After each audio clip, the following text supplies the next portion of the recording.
All right, my name is Mike Slade. I'm founder of Uncanny Nerd. You can find us on Facebook, on YouTube, on the website. Don't worry about me. This is C. Thomas Howell, guys. This is awesome.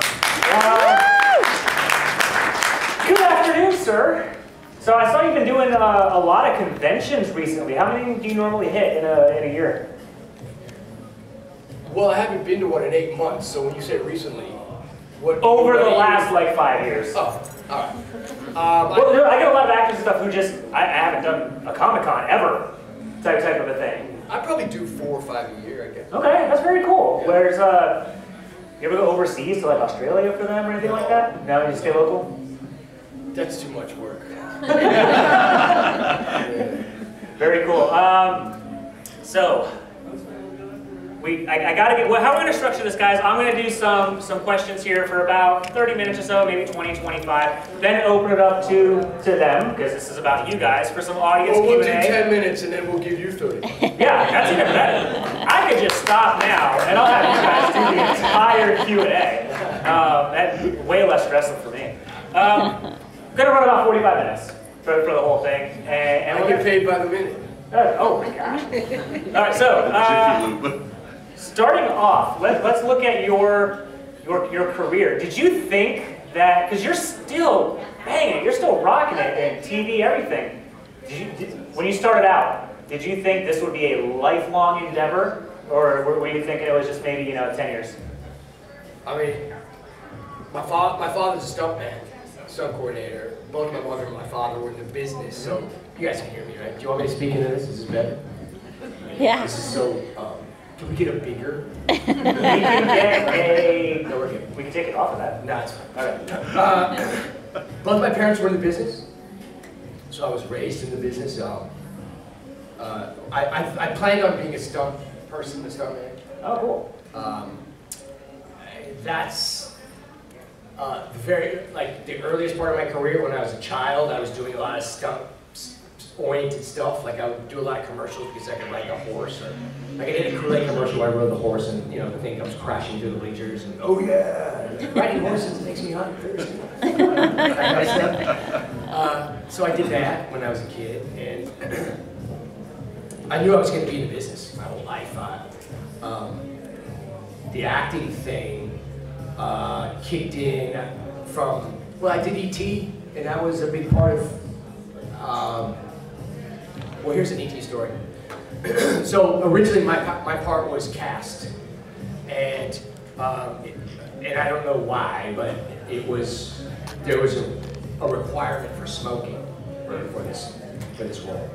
And the kid that was cast was a Mormon kid, and his mother went up to Steve and said, look, we got a problem, we can't do the smoking part. And Steve said, well, we really do have a problem because you're going home. And so they sent them home, and they had another casting call. And I got a call from my commercial agent to go meet Spielberg. And my father, picked me up from school, and I think I was 12 at the time. And we stopped by the 7-Eleven and picked up a pack of Marlboros and some matches. And the whole way to the meeting, I was trying to figure out how to light a cigarette.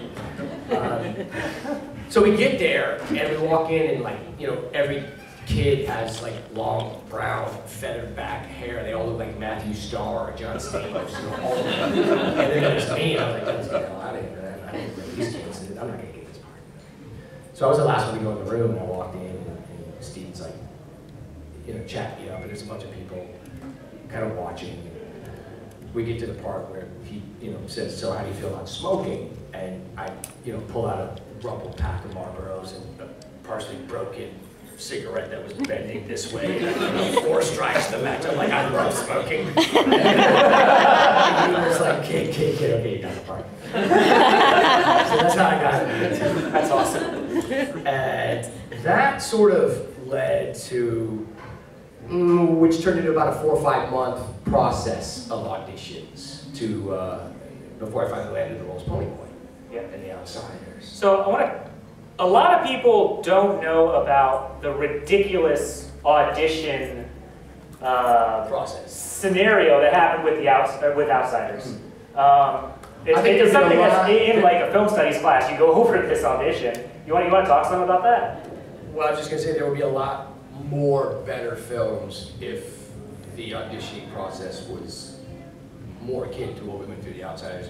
It was about a 4-month process. I probably met with 2,000 or 3,000 different actors in 6 different cities before we came up with the cast that we came up with.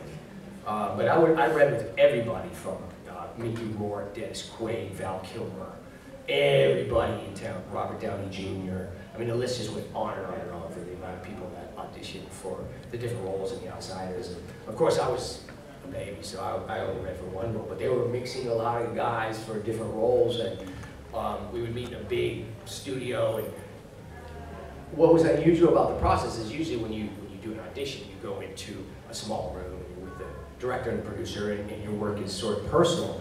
This was in a large sort of auditorium, and we were all sitting watching everybody work. So there was an intimidating factor to it, but also something overwhelmingly comfortable about it, because you realize, well, I feel right in.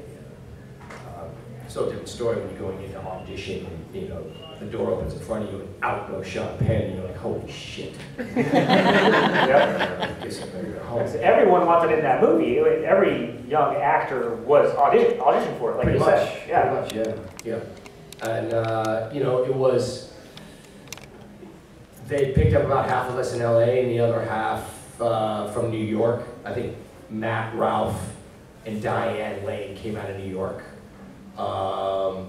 And the only one that didn't come out of those 2 cities was Darren Dalton, who played Randy, one of the associates, and they found him in Albuquerque. So that was about a 4-month process. Okay. Yeah, very cool. That's it's if you guys ever get the chance to watch any of the documentaries that are just about this audition, it's really cool videos. So after Outsiders, what was next? A series of really bad stuff. And then came Red Dawn. Yeah. What happened after The Outsiders was I confused a lot of people, because I wasn't supposed to be an actor per se. I was a stunt kid, but people were saying, wait, his first 2 directors were Spielberg and Coppola, and what the hell we got here? And I think I didn't come from an artistic background. I came from a blue-collar background. My father was a professional bull rider for 12 years and became a stuntman, and had sort of a take it while it's here mentality. It took me a long time to learn patience and trust that if I, turn something down, there will be something better coming my way. And that wasn't really, I wasn't really programmed for that with the people I was raised by. So I did a movie called Tank, a movie called Rambo USA, some movie that I really shouldn't have done. Then I got hung up in a series called Two Marriages for a Minute, which was a big accident because that prevented me from doing a movie with John Borman, who directed Excalibur and made great films that we're all huge fans of. And that was a real disappointment for me, and that was my first dose of, okay, I need to slow down and make some proper decisions. I was 15, 16 years old, and you're not really thinking about carving out a career so much at that point. I was interested in rodeo. At that point, I had enough money to get a new truck, a trailer, and a new horse, and that was it. That's all I cared about at that point.